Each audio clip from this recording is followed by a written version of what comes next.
Hello दोस्तों, T5G trick class में आपका एक बार फिर से स्वागत है। दोस्तों आज साझेदारी के टॉप सवालों की दोस्तों क्लास 6 है। इससे पहले दोस्तों हमने 5 क्लास करा दी हैं। यदि आपने उन क्लासों को नहीं देखा है तो दोस्तों आप उन क्लासों को भी देख लें। देखिए दोस्तों, आज का पहला सवाल है, 3 साझेदार PQR ने एक व्यवसाय में कुल 41,600 रुपये का निवेश किया। 3 वर्ष के अंत में लाभ के हिस्से के रूप में P को दोस्तों 1430, Q को दोस्तों 1870 और R को दोस्तों 2420 मिले। Q ने व्यवसाय में कितनी राशि का निवेश किया? तो दोस्तों हमें यहाँ Q की राशि पूछी है कि Q ने व्यवसाय में कितने रुपए लगाए। तो देखिए दोस्तों, इसका सूत्र होता है, यानी कि दोस्तों प्रॉफिट बराबर होता है दोस्तों इन्वेस्टमेंट गुणा टाइम। जब दोस्तों समय नियत होता है तो जो लाभ का अनुपात होता है दोस्तों वही क्या हो जाता है, इन्वेस्टमेंट का रेशियो हो जाता है। क्योंकि दोस्तों यहाँ समय 3 वर्ष है, यानी कि PQR ने जो राशि लगाई है दोस्तों वो 3 वर्षों के लिए लगाई गई है। तो जो लाभ का अनुपात होगा दोस्तों वही इन्वेस्टमेंट का क्या हो जाएगा दोस्तों, रेशियो हो जाएगा। तो देखिए दोस्तों, यहाँ P को दोस्तों लाभ के रूप में कितने मिले दोस्तों, यानी कि 3 व्यक्ति P, Q और R हैं दोस्तों। अब इनको दोस्तों यहाँ जो प्रॉफिट हुआ है दोस्तों वो कितना हुआ है, 1430 और Q को दोस्तों 1870 और दोस्तों R को मिले हैं दोस्तों।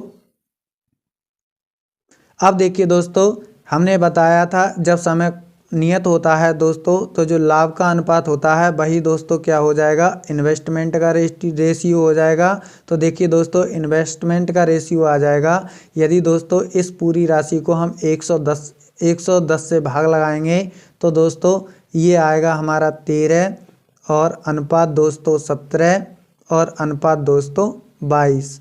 अब देखिए दोस्तों, अब हमें इन्वेस्टमेंट में यानी कि जो P है तो P यानी कि जो तीनों लोग यानी कि जो तीनों लोगों ने PQRS ने दोस्तों इन्वेस्टमेंट किया है वो 41,600 का किया है। तो दोस्तों इनके इन्वेस्टमेंट का जो अनुपात रेशियो दिया गया है 13:17:22 है। तो ये दोस्तों इन्हें जोड़ेंगे तो यानी कि 52 यूनिट हो जाएगा। और 52 यूनिट की जो वैल्यू दी गई है दोस्तों वो 41,600 दी गई है। तो दोस्तों 1 यूनिट की वैल्यू आ जाएगी दोस्तों, इसे भाग लगाएंगे दोस्तों तो ये 800 आ जाएगी। अब हमसे पूछा है Q ने व्यवसाय में कितनी राशि लगाई। तो दोस्तों जब 1 यूनिट की वैल्यू 800 है तो हमें 17 यूनिट की वैल्यू फाइंड करने हैं। तो 17 अट्ठे होते हैं दोस्तों 136 और 2 जीरो, यानी कि Q ने 13,600 का निवेश किया। तो इसका जो राइट ऑप्शन होगा वो C4 चेन्नई सही हो जाएगा। तो चलिए दोस्तों अगला सवाल हल करते हैं। देखिए अगला सवाल है दोस्तों, A, B और C ने 2:3:5 के अनुपात में अपनी पूंजी का निवेश किया।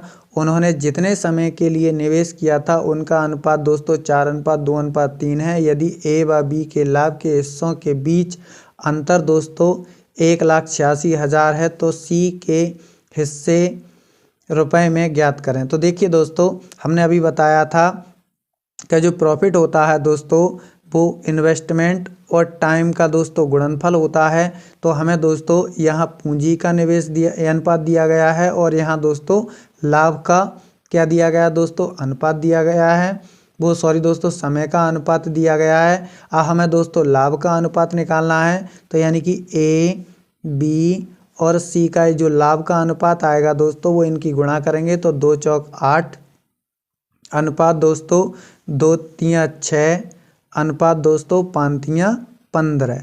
ये आ गया दोस्तों यानी कि ABC के बीच के लाभ का अनुपात। अब दोस्तों हमसे कहा गया है A व B के लाभ के हिस्सों के बीच का जो अंतर है दोस्तों वो 1,86,000 है। तो यानी कि AB के बीच का जो डिफरेंस है दोस्तों वो 2 यूनिट है। तो 2 यूनिट की वैल्यू दोस्तों 1,86,000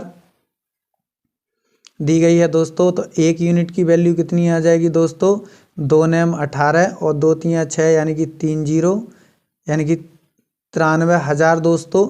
अब हमसे पूछा है C का हिस्सा। तो दोस्तों C का हिस्सा कितना है इसमें, तो सी का हिस्सा है दोस्तों 15 यूनिट। अब दोस्तों 15 से इसकी गुणा कर देंगे तो ये आ जाएगा 15 गुणा दोस्तों 93,000। अब देखिए दोस्तों 3 जीरो, 15 तिया 45 के 5 हासिल दोस्तों 4, 15 नेमा दोस्तों 135 और दोस्तों 39 यानी 139 यानी 13,95,000। यानी कि इसका जो राइट ऑप्शन होगा वो C4 चेन्नई सही हो जाएगा। तो चलिए दोस्तों आगे सवाल हल करते हैं। देखिए दोस्तों अगला सवाल है, 3 साझेदार ABC ने 2:3:4 के अनुपात में लाभ कमाया। एक नया साझेदार D शामिल हुआ जिसने A और C के प्रत्येक के हिस्से में से आधा हिस्सा लिया। यदि लाभ में D का हिस्सा दोस्तों अब 100 है तो कुल लाभ ज्ञात कीजिए। देखिए दोस्तों 3 व्यक्ति ABC थे, उनके बीच में एक D ऐसा व्यक्ति आ जाता है, वो कहता है दोस्तों मैं A और C के हिस्से से क्या लूँगा दोस्तों, उनके आधा हिस्सा लूँगा। जबकि D का जो हिस्सा है वो दोस्तों कितना है, 100 है। तो कुल लाभ हमें ज्ञात करना है। तो देखिए दोस्तों यानी कि A, B और C के बीच जो लाभ है दोस्तों, लाभ का जो अनुपात दिया है दोस्तों वो 2:3 दोस्तों 4 दिया गया है। अब कह रहा है A और C के बीच, यानी A और C के बीच में जो D व्यक्ति है वो क्या लेगा, A और C का आधा हिस्सा लेगा। तो A और C का हिस्सा कितना है दोस्तों लाभ का, 2 और 4 6 है। यानी कि दोस्तों अब इसका आधा कितना हो जाएगा दोस्तों, 2 तिया 6। यानी कि अब 3 यूनिट की वैल्यू दोस्तों इस सवाल में क्या दी गई है, 100 दी गई है।